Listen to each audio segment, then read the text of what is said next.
Welcome back to class today. As you all know, you all had the assignment of reading excerpts. And what does excerpts mean? Yes, small parts. Selected portions of the book, The Kite Runner. And who can tell me, where does the story take place? Johnny. In Afghanistan. That is correct. In Afghanistan. Afghanistan. How many syllables? Afghanistan. Susie, that's right, four. Four syllables. Afghanistan. And now go ahead and open up all your PDAs. Okay, open up your PDAs and look up on the map where Afghanistan is. That's right. Excellent. And what city does the story take place in Afghanistan? Billy? Kabul. That's right, in Kabul. Kabul. Two syllables. Yes, syllables are like beats in music, isn't it? Yes. Just like beats. Afghanistan. Kabul. That's right. So it's just like beats in music. And who can tell me, what sport do these boys participate in Kabul? Kite fighting. Very good. Yes, they fly their kites from the rooftops of the buildings in the city, and they try to cut the string or the lines of the kites. So, and the winner becomes the champion of the city, and it's a great honor, isn't it? And there's always a boy who does what? He chases after the kites. And what do they call him? The Kite Runner. That's right. He collects all the kites as trophies, right? So the kites that crash to the ground are called, the boys chase after them, and those are called kite runners. They run after those fallen kites. Now, in the story, he talks a lot about how his friend, who is the kite runner, his kite runner, says 1,000 times over, 1,000 times over, I thank you 1,000 times over. Oh, I will be your friend 1,000 times over. Why does he say that 1,000 times over? Yes, Joan?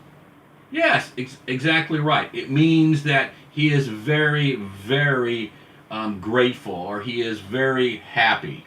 It means not just happy, but very happy. He is happy 1,000 times over. He is grateful 1,000 times over.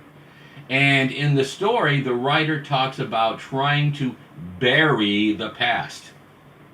Why is he trying to put the past in the ground? No, of course not. He is talking about how he wants to forget about it. He wants to walk away from it like it never happened. Exactly right. It's buried. It's gone. Very good. Now, you were all given a number of selected words, our target vocabulary. All right. And let's look at word number 1, frigid. Frigid. That's right. Frigid. And what does frigid mean? Cold. Yeah, very, very cold. Very cold. And Billy, you have a question? Yes, absolutely. Like the word refrigerator. Refrigerator. Perfect. That's exactly right. Refrigerator comes from the word frigid, to be very cold. Why? Because it's making the food cold. Exactly right. Very good. Now, as we were doing this writing as well, can someone tell me, just curiosity, what is wrong with these 3 sentences? I became, I will, I sat. Well, that's right. They're not finished yet. That's what ...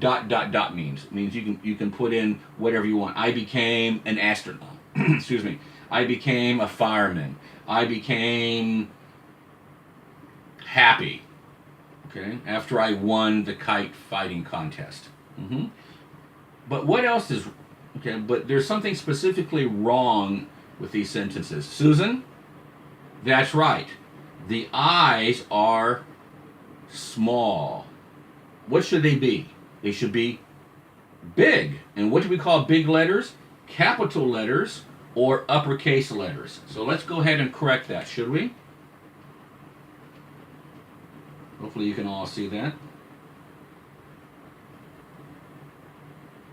So it should be uppercase I became, I will, I sat. That's exactly right. Now, does it make a difference whether it's at the beginning of the sentence or later on? No, it doesn't make any difference. That's right. Okay? I see all these hands. Okay? So, I became, I will, I sat. So so it should always be capital I. The pronoun I is always in a capital letter regardless of its position in the sentence. Here in the beginning or later on. It makes no difference. Much like, yes, Billy, yeah, like your name, Billy. It starts with a capital B, a big B. It makes no difference whether it's at the beginning or at the end or in the middle. It's always a capital B, isn't it? That's exactly right. So what we're going to do now is go ahead. What we're going to do now is go ahead and break up in groups. Okay, your study groups. You have normal study groups. Okay.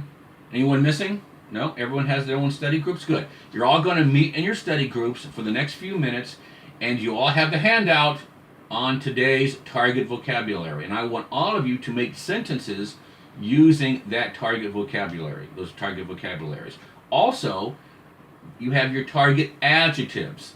Target adjectives. And what are today's target adjectives? And what does adjectives mean? That's right, they describe the noun. They describe the nouns. So I want all of you to also create sentences using today's target adjectives, okay, or descriptive words. All right? But don't worry, I'm going to be walking around. So go ahead and get in your groups and create those sentences, and I will walk around if you have any questions. All right? I'll see you in the next few minutes.